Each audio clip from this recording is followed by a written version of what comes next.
You're listening to Liberty USA, sponsored by County Citizens Defending Freedom. As an American, you have freedom flowing through your DNA, and we are here to help educate, empower, and encourage you to stand for your freedom. Hello, County Citizens. It's Lindsay, and today I have Wendy Schmeling in the studio with us. For the last 20 years, Wendy has been an educator and has dedicated her life to service in education and ministry. She is now running for Congress to make education great again. Welcome, Wendy. Thank you for having me. Yeah, thank you for being here. So, can you start by telling us your background? Absolutely. So I grew up in upstate New York in a place called Syracuse, and I moved to South Carolina with my mom after my parents divorced in the 1980s. And I continued going through the school system myself. And then I went to Charleston Southern University, which is a fantastic private Christian college in Charleston, and actually has one of the best education programs in the Southeast. I don't just say that because I'm biased, but because, Right. they have the stats to back it, obviously. Mm-hmm. And, I actually knew I was going to be a teacher when I was in high school because we had something called the Teacher Cadet Program. And I was like, yes, that's what I want to do. And I had a fantastic teacher, David Romine was his name. And he just inspired me. I loved history. I've always been a student of history and always enjoyed it. But he was my history teacher. And I was like, yes, that's what I want to do. So I ended up going in the Teacher Cadet Program, which gave me a college credit towards my education. It was like an Education 101 class or something like that. Mm-hmm. And then I went to Charleston Southern. I got my bachelor's degree first in education. And then I got my master's degree right after it because I was like, you know what? I don't want to take a break. I want to just keep going. Although I was teaching at the time, but I didn't want to, take that break because I knew if I did, I probably wouldn't go back to school and get that degree. Right. So my first year teaching was at North Charleston High School in 1997. It's been a long time. It's been a minute. Mm-hmm. And obviously if you do the math, I took some time off here and there throughout my teaching career because it's just been crazy. A roller coaster. It's been a roller coaster. Yeah. And it's not the kids. I love the students. I love the art of teaching. It's the administrations. It's the unions, it's the system that has just put that sour pit in my stomach. And so there was a couple of times I had to walk away from it, but I knew that even though I walked away from it, I had to go back because I tried something else. I tried this, that, or the other, and I was never completely satisfied in myself, couldn't lay my head on the pillow at night and know that I had, I didn't make a difference in my other jobs. I wanted to make a difference in education, which is why I started to be a teacher in the first place. And so I ended up going back. And when I went back, it was worse because I had taken like a 5-year hiatus. Oh, no. It was even worse. And I was like, okay, do I have it in me to stick this out, to the, retirement mark? And I was like, I don't know. I just don't know that I can make it to retirement. So probably before the 2020 election, before we saw obviously what happened, I started feeling a call from the Lord to go to Congress. Mm-hmm. And that's not been my dream. That's not been what I've wanted to do. It's like some people just, I guess that's what they want to do, right? That wasn't me. I was like, I want to teach. I want to make a difference. And I've been approached over the years to be an administrator and go the administration route. And I said, no, that's not me. I don't want to be an administrator because I feel when you're in an office, you can't make as much of a difference in a child's life as you can when you're right there with them in the classroom. So I said, no to that, no to administration. So when I felt the urging of the Lord to go to Congress, I was like, are you serious? Is this what you want me to do? Are you joking? Are you joking? I mean, I love civics. I'm a civics teacher. So I love the whole idea of it. Right. Right. But I was like, are you really calling me to do this? Mm-hmm. So I really felt like Esther, like Queen Esther, right. Like, okay, this is my moment. Right. And then I tried to bargain with the Lord. I was like, are you sure can we do 2024? Cause it's been really crazy. So hopefully after 2024, it will look better. Right. So he was like, nope. And then the governor, our wonderful governor DeSantis, came out with this statement. He said, 2022 is the year of the parent. Remember he said that? Mm-hmm. And then he said, education is key. I was like, oh, really? Okay, so here's the sign. I've got to go. It's 2022. So I ended up launching my campaign kind of in late February, kind of started kind of late, because I was still waiting for that ultimate confirmation that, yes, this is what I need to do. Because one of the things about me, and not only am I a minister, but I'm also a Christ follower, have been an unashamed Christ follower since I was a teenager. I never move or do anything unless I hear his voice clearly. And then I'm the type of person that asks for double, triple confirmation, right? Because I don't want to step out and be in the wrong place at the wrong time. Did I hear you correctly the first time or the second time or the third time, maybe the fourth time? But I always obey. I always, it may take me a little minute, but I always obey. So here I am running for the U.S. House of Representatives, and I live in Davenport, so it's District 15 right now. Okay. What it will become is still up in the air. I know the Florida legislature was having a special session this week, but they, I believe, have deferred to the governor and basically said he can do the map, which is phenomenal. But he's proposed 2 maps. So in the one map, I'm in Polk County, and the other map I'm in Lake County. So it's still up in the air, but I'm willing to run wherever it is, because I feel like we have to, I feel like there's a grassroots movement that's coming. And I feel like there's more people like me, maybe not teachers, but maybe plumbers and truck drivers and, people from everyday walks of life that are getting the same call that I got and saying, okay, I'll go. Here I am, send me, right? I'll go. I'll answer the call. And I really believe that when we see the next Congress, it's going to be a Congress unlike we've ever seen before. It's going to be a Congress of everyday patriots that are America First patriots. I believe there's going to be a large amount of women, larger than ever before in this new congressional body. And I believe there's going to be a lot of Christ followers that are wanting to save America. And so, I'm not doing it for fame. I don't want to be famous. I want to fix our education system if it's within my power to do. And then I want to go back to teaching because I love teaching so much. So I think in the end, I'll probably end up opening up my own school to really take it back to the traditional school system. If you think back, if you know anything about, before our nation was a nation, we had the first pilgrims came in 1607 to Cape Henry. Then you had the pilgrims that came to Plymouth in 1620. They set up the first school systems. The first school systems were set up in the 1630s. And a lot of people don't realize they're like, wait, our country started in 1776. Yes, it did in terms of the government, but the people were already here and they already had the concept of self-government from the Mayflower Compact. So that one-room schoolhouse was already in play. And it was a privatized contract between parents and teachers in every town and every local village. And our education system has been hijacked. In 1916, the federal Congress in 1916 said, you know what? We're not going to let the states do education. We're going to take it over. We're going to create a federal Department of Education. And we're going to put all this stuff out, Common Core, all these things, all these standards that have to be followed. And ever since then, it's been a mess. It's been a slow fade. So I'm wanting to fix that. I want to go to Congress to write draft bills, legislation, get on the education committee, work with other members of Congress and say, okay, let's do this. Let's sponsor this together. Let's return the power back to the states, back to the people, back to the parents and the teachers. Let's get all the middlemen out of the way. I think our school boards take up way too much funding and probably don't do the actual job they're called to do.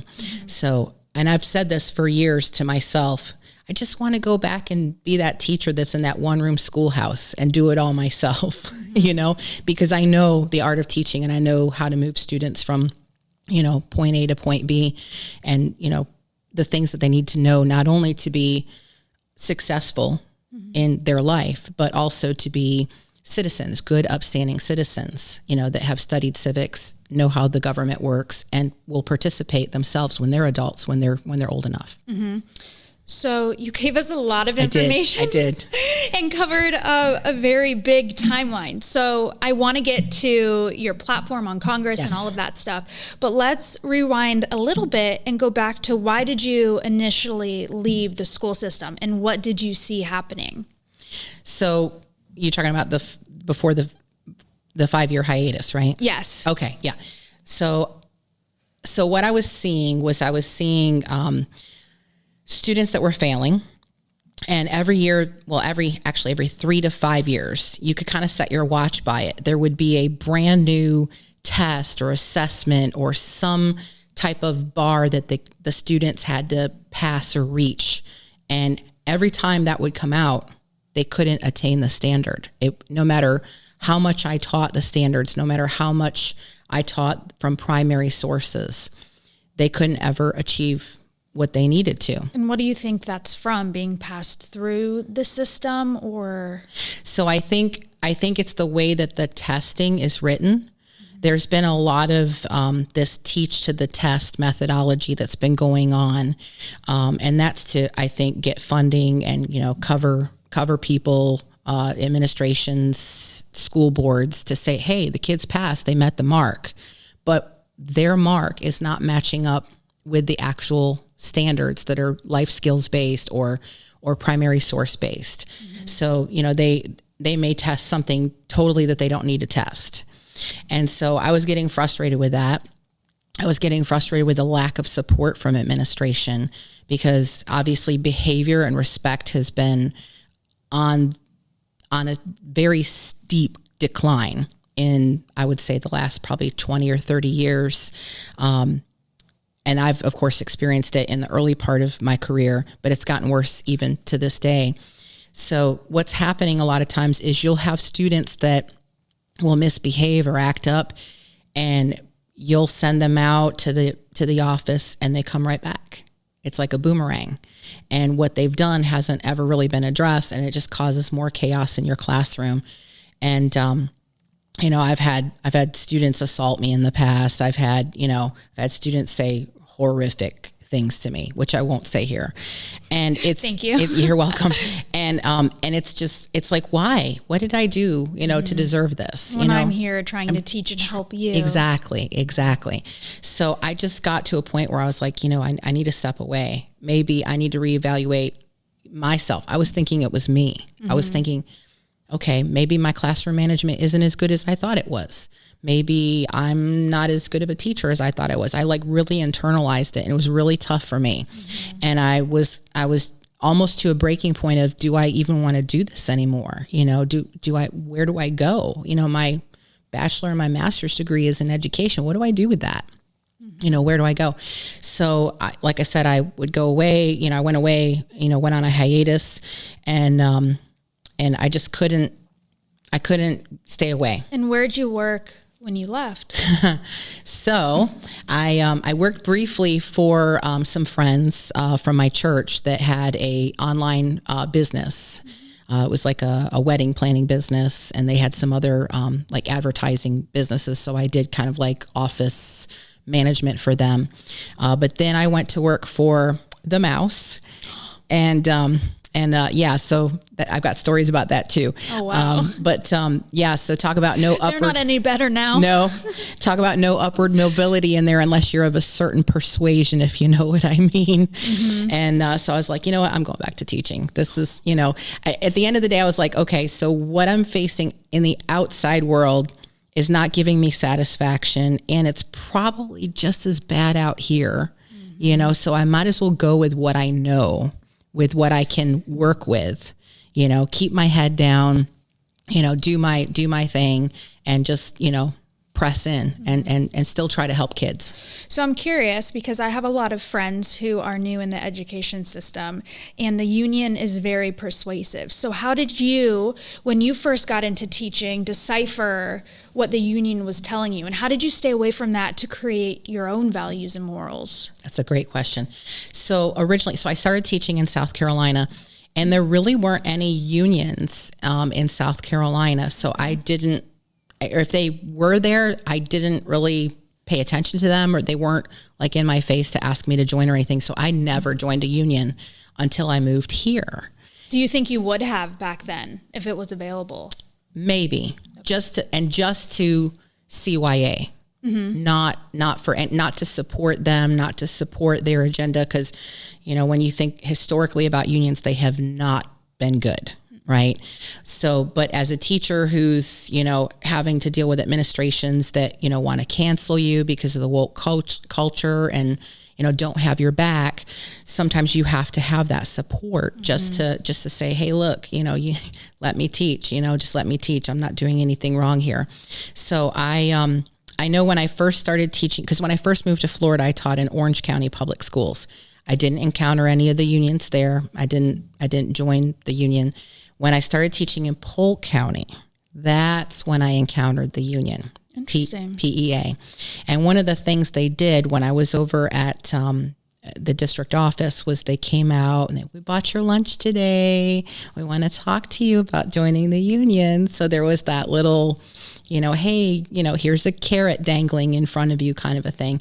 And at the time I was like, no, I'm not interested. Sorry. I don't believe in unions. I'm not interested. And probably about 2 years into teaching at one particular school, I had an administrator that was just on me like cheese on pizza, would not leave me alone. And what circumstances? So I still don't even know to this day what it was. I was hired to be their civics teacher. And when I was hired, their civics program was in the tank. 35% failure rate, or I should say passing rate. 35% passing rate. I said that wrong. Yeah. And so they hired me to fix the civics program. And I said, yeah, no problem. I love civics. I love government. I'll be glad to teach that. No problem. And so my first year there, we had 92% passing rate, which, everybody in the county was, like you, like what, where did this come from? In fact, there were a couple of counties that questioned and said, did the teacher cheat? Because I was the only teacher teaching it at the time. And did she cheat? Did she give the kids the answers? Did she whatever? And I wasn't even in the testing room. It was our testing coordinator that administered the test. And then so finally they realized, no, it was just, the kids learned, I'm a good teacher. I'm a good teacher. I taught, primary sources and everything. And so this particular principal, it wasn't anything to do with civics per se. She had heard that I was stressed out about something. It was a lot of gossip and things like that around the workplace. And she was thinking I was stressed out about the test before the test results came out. And I said, no, I'm not stressed at all. I know I've, been measuring my students' success from one checkpoint to another because we did progress monitoring, which is what our great governor is suggesting, going forward for our state that we do. I totally believe in progress monitoring. I think that's the best way to assess where our students are and where they need to be. And so I just monitored that, just, kept on doing that. But she was looking for like little nitpicky things that had absolutely no value whatsoever. And I still remember her to this day taking off her badge, putting it on the table and saying, listen, I'm not your principal. I'm going to talk to you as a friend. I hear, you're really stressed out and, maybe stressed out because I'm working for you. Right. And maybe this isn't the thing for you. And I was like, no, I am totally confident as a teacher. I have no problems with that whatsoever. I have problems with, the micromanaging and things like that are happening around here. And of course, she didn't take too kindly to that. Didn't go over. So yeah, it was kind of another, point of a target after that. So at one point I had talked to a couple of friends and they said, you know what, just go ahead and join the union and get that for backing for yourself to cover yourself. And so I said, but I don't want to support what they do because I don't believe in what they do. And they were like, yeah, but you've got a CYA. So I said, okay, all right. So I joined begrudgingly because I know a portion of the money goes to Planned Parenthood. I know, so that's been a struggle for me. And how expensive are unions for those that don't know? Oh yeah, that's a good question. So it's basically $50 something a month that you pay.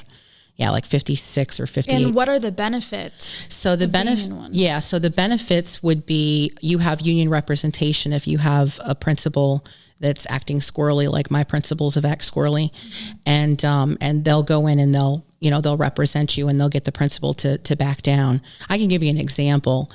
So with middle schoolers, they're very tech savvy. They're very much into social media and popularity and appearances and things like that. So at our school, we had a review page, like a Google review page. And, with middle schoolers, they're temperamental. One day they love you, the next day they hate you. that frontal lobe cortex in their brain is not developed yet, and they're very impulsive. So I had some students go on and review me on the website, and it was not good at all. Luckily, our tech person saw it, took it down, and but anyway, the principal was like, okay, so what's this all about? And she had to go at me over that. So I called the union rep, and the union rep came in, and then the union rep did all the talking. She said to the principal, she said, look, she said, you need to protect this teacher. This is a good teacher. She's given you great results, and you should have her back, is what they said to her. Okay. And she said, well, what do you mean? What do I need to do? And she said, well, you need to take the reviews down. You need to take the whole page down. You don't need to have this. And there was pushback from the principal. She said, but we use this to kind of like advertise our school to get more people to come, because while it was a public school, it was a magnet school. Mm-hmm. So that's, the non-traditional school where you can go based on an application, a portfolio, so it's a little bit better student behavior and academics than the traditional, brick and mortar school. It's still public. And so she was more worried about her appearances, but the union rep said, nope, you need to have her back. You need to protect her, from stuff like this, because middle schoolers say stuff and they don't mean it, and so on and so forth. So in that respect, she helped me. But like I said, in regards to, believing what they believe, because then I started getting pressure to go to these events, right? Mm-hmm. Join the Red for Ed events, right? Wear your red shirt on Fridays and be out in the parking lot and go here and go there and hoorah and this. I said, no, I'm not into that. I'm not into supporting whatever you guys are doing with that. I'm just trying to cover my own assets so that I'm not, losing my job over frivolous things. So I've had a couple of instances like that, where the union has come and helped in those kind of things. So in that respect, it's good to have someone that can put the administration in check and hold the administration accountable. But then at the same time, you need someone to hold the unions accountable, because no one's holding them accountable. So it's a double-edged sword, right? Protect yourself, right? Or not. So that's my dilemma. And as of lately, I'm thinking I might want to just pull out of the union altogether, just because I have a hard time laying my head on the pillow at the end of the evening, knowing especially that they fund Planned Parenthood. Mm-hmm. I have trouble with that. So I'm like, you know what? I guess I'm just going to let the chips fall where they may. Mm-hmm. So give me your elevator pitch for running for Congress. What's your platform? Okay. So my platform, you said it in the beginning, is to make education great again. Mm-hmm. Obviously, a little play on President Trump, make America great again. But I say that not just as a nod towards President Trump, but the fact is that at one point our schools were number one in the world, and our scores were number one in the world. Now you look at our scores, we're in the 30th, 40th percentile, depending on whether you're looking at science, math, reading. We've got high school seniors that cannot read on grade level, and they're graduating nonetheless. And so I want to fix that. I want to make us number one again. There was a time when we used to have vocational education. My brother and sister had vocational education when they were in high school. I did not. I ended up not needing it because I became a teacher, but I still would have liked the opportunity to, check out other fields. So for me, it's about, and I don't want to sound like a one-sided candidate here.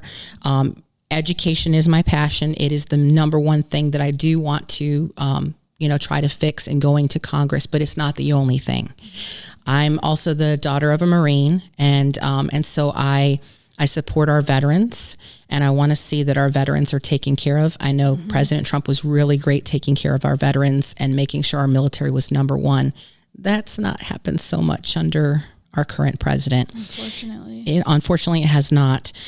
So I also I'm all about, like I said earlier, I'm a America First patriot. So I'm all about putting America first in every sector, not just education, but energy. It was the saddest thing was the first day he shut down the pipeline, killed all those jobs. And, look at our gas prices have gone crazy ever since. Inflation's crazy. It's nuts. You can't even now, there used to be a time when you could go to a grocery store or even Walmart, right? Mm-hmm. And it was made in America. Everything was made in America. And now it's not. We're not self-sufficient anymore. And we should be. We could be. We're mm-hmm. the greatest nation on planet Earth. And so we should have all these things. We should be energy independent. We should be first in education. We should be setting the pace. Mm-hmm. We should have the best military on planet Earth. We should be taking care of our citizens before we take care of illegal immigrants. Now, that doesn't mean that I'm not for immigration, because I'm third generation of immigrants, but all of my family came legally. Mm-hmm. They applied for citizenship through naturalization and they went through the process. So I'm 100% for naturalization in immigration.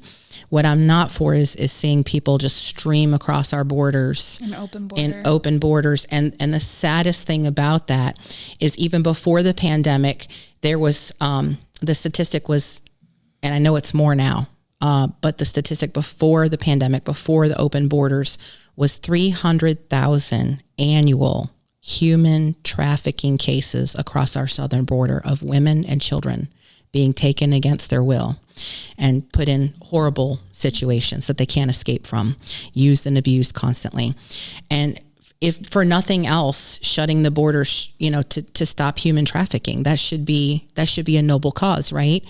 What about the fentanyl crisis? What about stopping the drug flow? What about, stopping gangs from coming across as well? MS-13 gangs, that are, wreaking havoc on southern cities.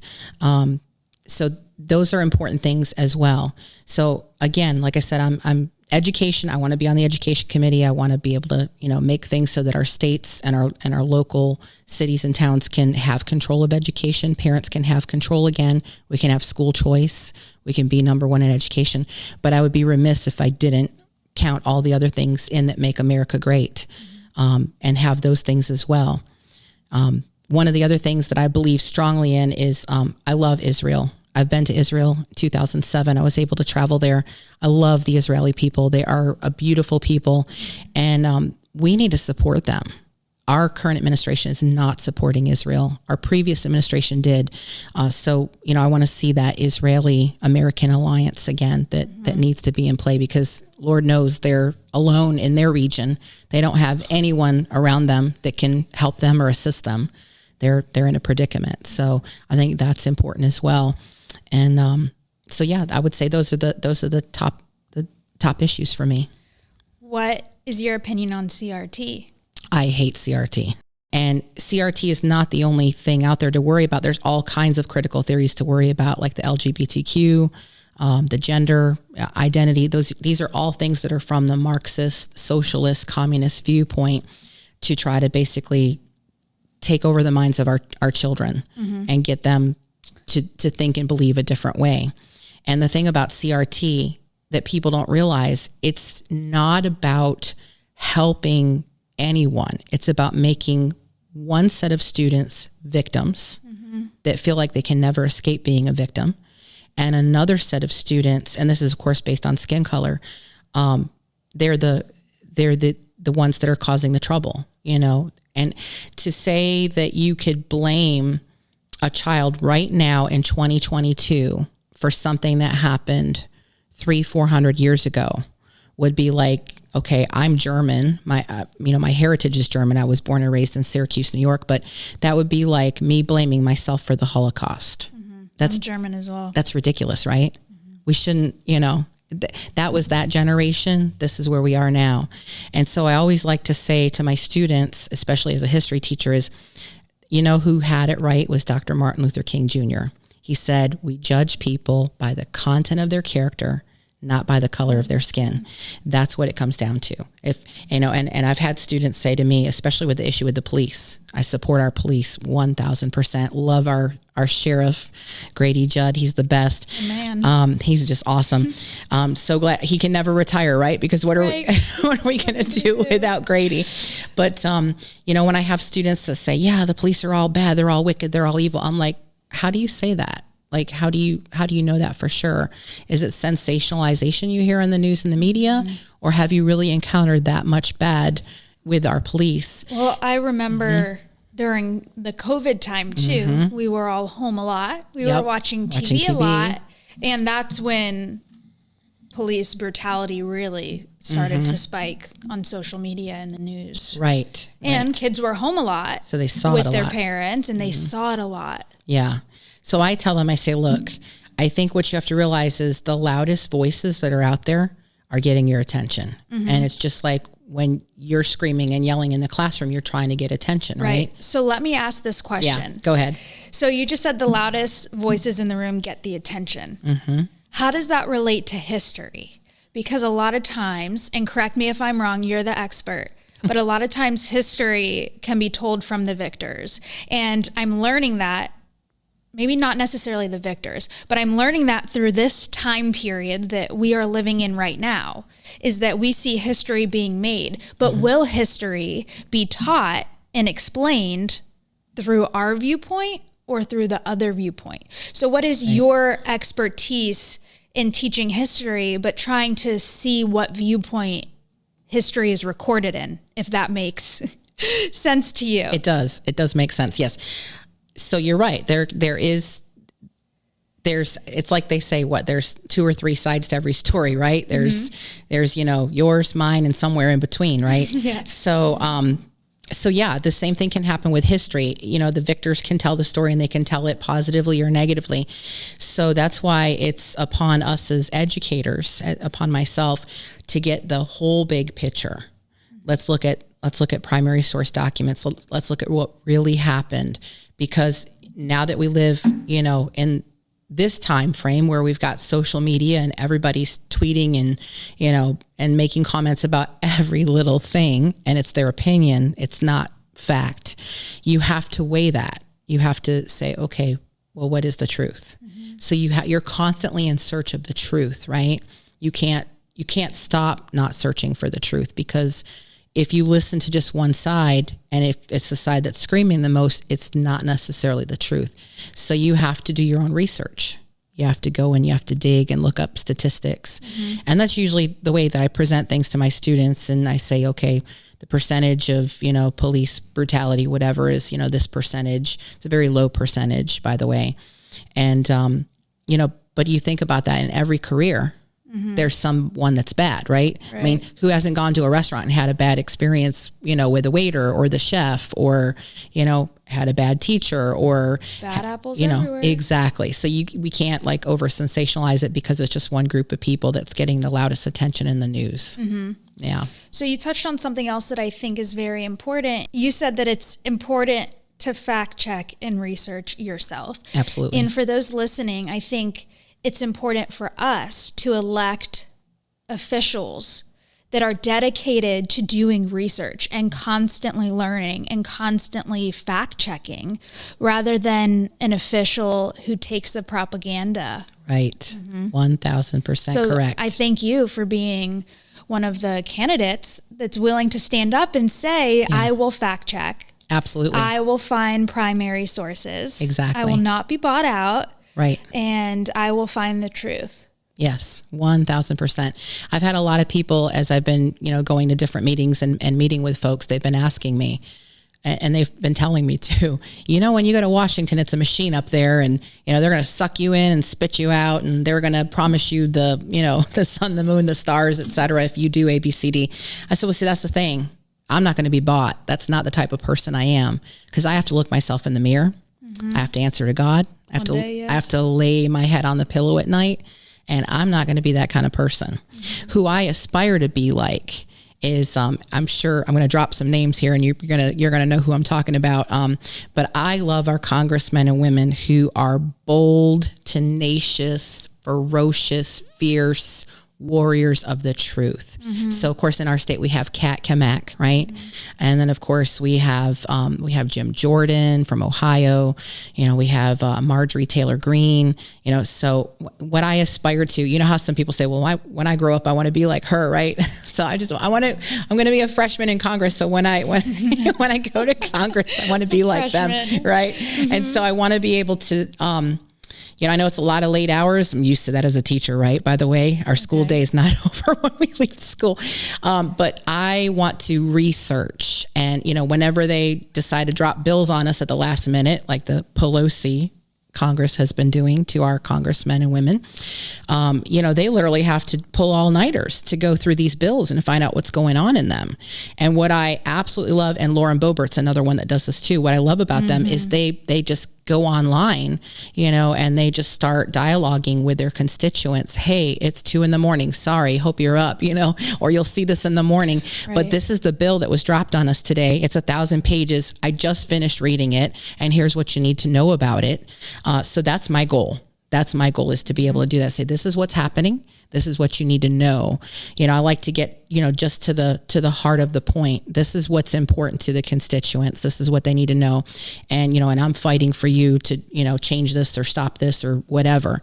And so, that's something that I plan on doing. Plan on seeing me a lot late night in social media, dropping those little videos about what's going on. Yeah. Up in Congress, because I think for too long we've had too many members of Congress that have not been real with us. They go up, they get sucked into the machine, they become part of the cog in the machine, and they forget that this is all representative government. We're a republic. I was at another meeting, somebody kept saying, democracy, we're democracy. No, we're not. If you study the definition of democracy, it starts in ancient Greece, and it was less than 50% of the population. So you had the other half of the population that did not have their needs met, that their voices were not heard. And that's not how our country works. We're a republic. Every day we say the Pledge of Allegiance at school, and I remind the students, what do you say when you say the pledge? You say to the republic for which it stands, right? Because that's what we are. We're a republic. And so that's the important thing, is remembering that we have to serve. Members of Congress go to serve, not to be served. They go to be servants. And, our founding fathers always intended for, and I'm surprised we didn't have term limits. That's another thing we need, is term limits.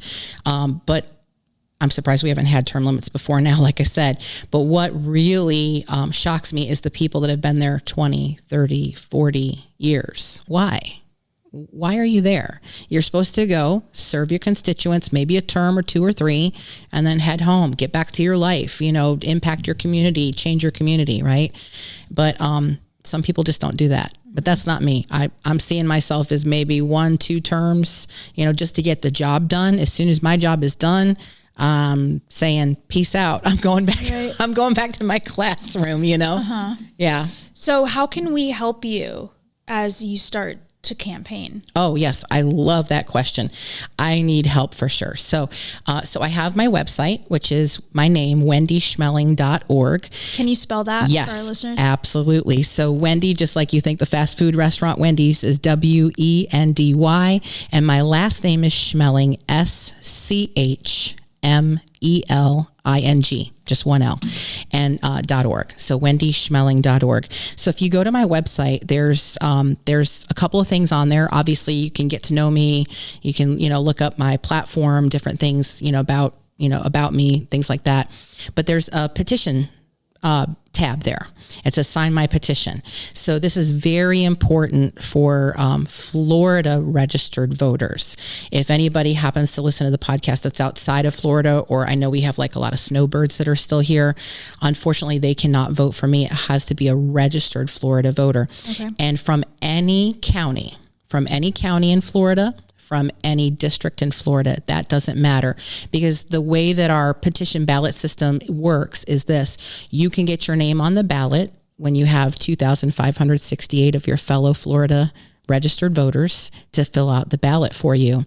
And they can be from, like I said, any county. They can even be from any party affiliation. Of course, I'm a Republican, so, I'm getting a lot of Republican support, but believe it or not, I've had some Democrats and some independents sign my form too, because they're starting to see, oh yeah, something's not good here. We need to switch gears. Mm-hmm. So anybody from any party affiliation can sign it. And then they can, here's the important thing. If they do it online, if they don't see me in person where I hand them the form in person, and I'm going a lot of places to hand out forms and get them signed, the important thing is what's called the wet ink test. So they have to mail it to me through snail mail. Put the postage stamp on it and put it in the mail, because it doesn't count. If you think about election integrity, it doesn't count if it's a facsimile, if it's a copy, if it's a whatever, because you know what? I could Photoshop those all day long if I was a dishonest candidate, right? And we've seen candidates do stuff like this. So I've had people joke around with me and say, can I fill out more than one? I say no, because we're not from that party. We don't fill out multiple petitions. It's got to be one. And, they have to verify, the supervisor of elections has to verify that they're really a voter in that county. They can't be, Mickey Mouse or someone who's passed away that's signing the ballot. And it's really important for them to know that just because they're signing the petition for me doesn't mean they're voting for me. So here's the other side of the coin. Our primary, we're in the midterms. So the way this works, for anybody that doesn't know civics, doesn't know government, the election is in two phases. So you have the primary August 23rd. August the 23rd is the primary. That's where myself and the other Republican candidates that I'm running against, in whichever county I'm in, will basically be vying for that seat. And the voters that come out, it's very important that voters come out August 23rd to vote for me to be their congresswoman, because if they don't, there will be no November election for me. So think of it like a checkpoint. I have to get through checkpoint A to get to checkpoint B, if you will. Right. And I guess statistically what happens is less people vote in the primaries, because they typically think, oh, I only vote in November, right? So people have to remember they have to vote in the primary in August 23rd. And then of course, Lord willing, I make it through that. And then come November, we have the actual election, and that would be, in theory, me versus, the Democrat candidate. And again, that's going to vary for whichever district they decide that I'm going to be in. But at any rate, that's how it works. And so if they go to my website and they're Florida, I want to say Florida residents, that's something else. But if they're Florida registered voters, then, they can certainly fill that out for me and send it to me in the mail. My P.O. boxes, they're on the website, and they can just drop that off in the mail to me. And then I need volunteers to help me canvass. And I also need donations, because believe it or not, running a campaign costs a lot of money, not because, you're using the money yourself to go shopping and buy all these fancy clothes or anything, but because, you have to get yourself out there. You have to buy advertising and marketing and, things like that. So that's the other, that's the other side of the coin there. Now, if I don't meet the deadline for the petition ballots, there's another way for me to get my name on the ballot, which is where the funding comes in handy there too, because as a candidate, you can pay the qualifying fee, which is, brace yourself, $10,440. Obviously, that's not my first choice. Right. I would rather, talk to people, get to know them. Hey, this is who I am. Will you sign this for me? Because that's a good grassroots way of knowing, where you stand. If people like what you stand for, if they're going to support you. And I've had a tremendous amount of support. So I'm very thankful for everyone that's done that for me. And I've had people say, hey, listen, I'll take and get more of these signed for you. And they go around their neighborhoods for me, which is amazing. Like, I really love those people for doing that. So people can help with that too if they want to. They can print off several of those forms and say, I'll go talk to my neighbors. I have a good relationship with my neighbors. So, instead of one petition, it's 10 or 20. Every little bit helps to get me to that number of 2,568. You don't think it's a lot, but when you start adding them up, you're like, oh my gosh, this is a lot of petitions, right? And they lowered the number. It used to be 5,000 and some change. So yeah, so so those are the two ways that they can help immediately. And then canvassing. So I didn't talk about election integrity. And so the thing with canvassing, what we're doing, and I'm working with Roe Grossman and I'm working with Defend Florida to make sure that when we go to canvass, and canvassing for people that don't know is you go and you knock on doors. You say, hey, I'm Wendy. I'm running for Congress. I'm a teacher, 20 years. I want to fix our education system. Can I have your support? That's what you do.